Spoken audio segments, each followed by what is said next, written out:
Okay. We're going to talk to our guest. This is Andrew from Berrima Diesel. Welcome to the show. Okay, thanks. Good evening, Andrew. And this is Alright. Pacho, How's it Alan. going? Hi. Good. Andrew, you are, well, I guess the diesel expert here in the country. You've had talked about Berrima Diesel and where it started. Okay, look, pretty much Berrima Diesel, we're an Australian-based business. My father began his journey into the diesel world right back in 1956, and we've grown our business back in Australia.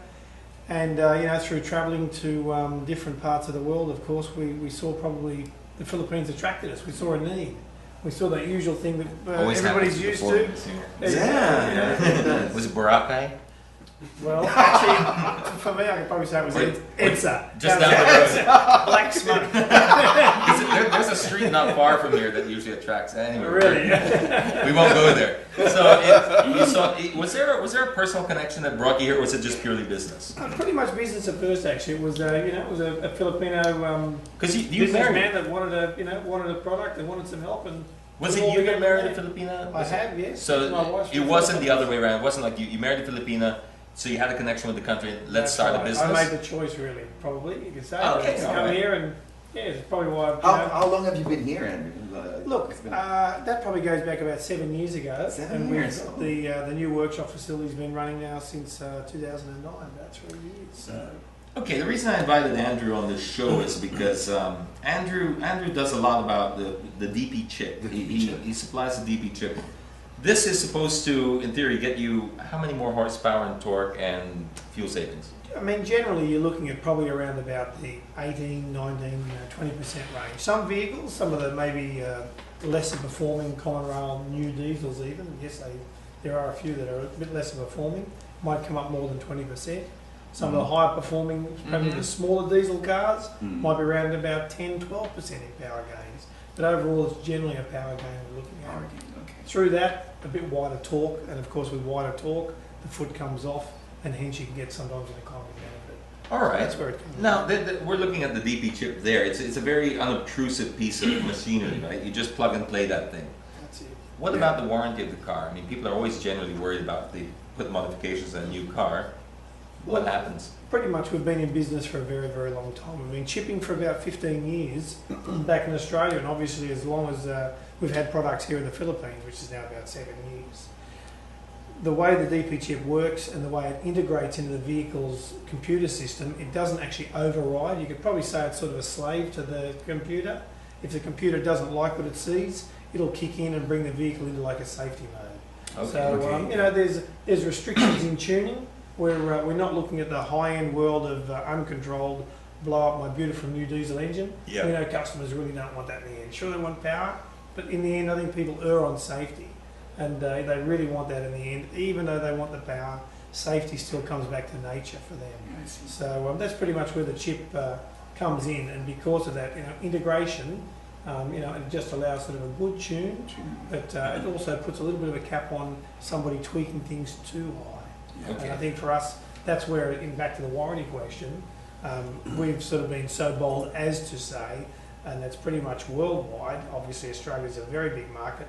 The Philippines is probably a growing market for us to offer engine and driveline warranty. So you mean say if your manufacturer won't cover it, if whatever Isuzu or Toyota say, no, you have a chip there, we notice that, you'll pay for it? Pretty much, that's correct. Pretty bold statement, but we're confident in the product. We're confident in vehicles today too. The build quality is good. Yeah, you're right. Vehicles don't really play up anymore. Maybe in the old days, Yeah. we might have gotten stung by something that may not have been our doing, but nowadays build quality, is it rubbers, engines, plastics, all that stuff is pretty durable. And obviously, so. Well, just wanted to ask, do they have like an average figure when it comes to, for example, you're putting a chip on your diesel pickup, and then you put it on a dyno.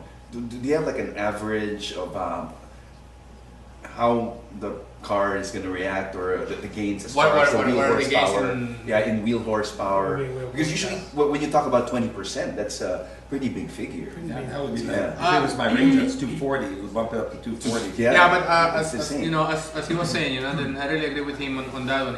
It really depends how the engine performs from factory. I see. There are engines that perform very, very well from factory. You cannot get much out of it. But there are other engines, the performance is really poor from factory. Yeah. You can get huge amount of increase, yeah. right? What I noticed about engines or on a diesel engines is, well, the diesel engine basically, the more fuel, the more diesel that you put in it, you're gonna get more power. Power, yeah. Right? So you basically, if you put more diesel, you're gonna get more power, up to the point that it might be gonna be harmful for the engine. But on the new vehicles, all of them are, has a huge amount of sensors. You have the airflow meter, you have the map sensor, you have NAC sensor, you have the O2 sensor, and all of these one has a certain limit of parameter. Now we have an internet sensor. Yeah, now we have an internet sensor. Okay? Yeah, but that one, regarding your question about the warranty, even if you put like a piggyback or like a DP shaper and stuff like that, even if you try to do a tuning too aggressive, as soon as go out of this, the safety parameters of the stock computer box, it's gonna go to that limp mode. It's gonna change your check engine light limp mode, and then immediately what you have to do is just reset it and go back a little bit back, and that's it. That's it. It's really not gonna harm the engine. There is no real. I mean, in Australia, you said that most manufacturers will now honor your warrant. I mean, they'll honor their own warranties. Look, pretty much, yeah. Look, Australia, of course, we've got pretty tough laws there. It's all based around consumers. Yeah. So, the consumer's pretty lucky in Australia in some respects. But, look, at the end of the day, I suppose it's a status quo is where it comes down to with warranties, isn't it? And I think in the end it comes back to the dealer, the selling dealer. Yeah. Now, he can just look at the car and go, oh, it's got this on, let's run for cover. Yeah. Here's our free ticket out of here. Yeah, we'll never forget that story about that. Oh, that unnamed manufacturer. That here is gonna be tough. I have a friend who had a problem with the sunroof. With the bottom of the sunroof wasn't working. Okay. And then the warranty was void because he changed his tires. His tires. Change his tires, but is it the same size? He changed his tires only because he liked the other tires. He saw that the other tires the tread wear was lower. So it's supposed to be softer, but it's exactly the same dimension. Yeah, because usually when you change rims, you go for an upgrade, which is a bigger size rims. But in this case, I am shocked. to do with It's the I know. What does it have to do with the sunroof? Yeah. So, all right, we got to wrap this segment up. But can you answer Alan's concern about our friend's Ford Ranger, because they launched that car in Australia last year. The 2.2 version, he's getting a shocking 5 or 6 kilometers per liter, which is about, in Australia you do liters per 100, don't you? Generally, yeah. Generally, so he's getting about 15 liters per 100, 16. It's pretty heavy. It's heavy. Is that just for driving style? For the 2.2 in our market, it's a very obviously just release. It's a fairly small seller. Of course, the larger engine is really the popular one. What we've found, and I can't vouch for it with the 2.2, but what we have found again by widening that torque band up, you get a lot less lag down low. Probably comes back to the foot. I mean, at the end of the day, where the foot is where the fuel is. So probably somewhere along that line is where we'll, if there is any saving to be gained, it would be through that. Yeah. If this guy was to visit you, you think you could do something for him? Certainly worth a go, yeah, for sure. Just before we wrap, because we talked all about the chip, you don't just do chips, right? You do diesel fuel tuning. injection calibration. So people really have a problem with their diesel, they just can't seem to get fixed up at their local shop. You can pretty much sort out pretty anything. much. We've got specialist diagnostic equipment, special exhaust measuring gear.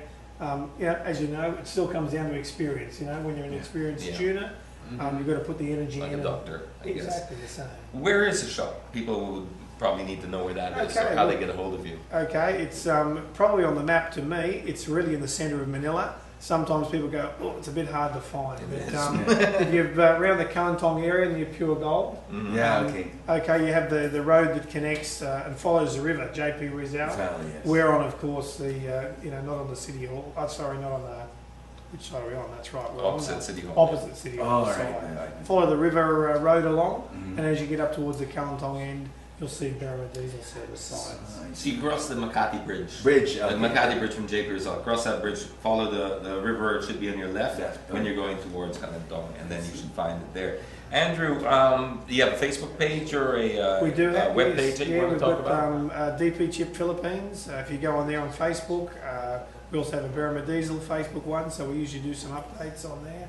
So yeah, because our websites are quite comprehensive, FAQ pages are probably good ones. We do like to give information. We've spent our lifetime educating people. So yeah, that's one thing. If you want to get some information, feel free, or even just drop us a call. Get on and look us up. All right. Would you- Andrew, thanks very much. Thanks very I'm much. going to do this magic where I'm going to put a photo up there and then you're going to disappear magically. And then that seat will end up with a new guest. So thanks very much for joining Thanks us. again, guys. What I wanted Thank you. Thanks again. to... Well done. All right, I just want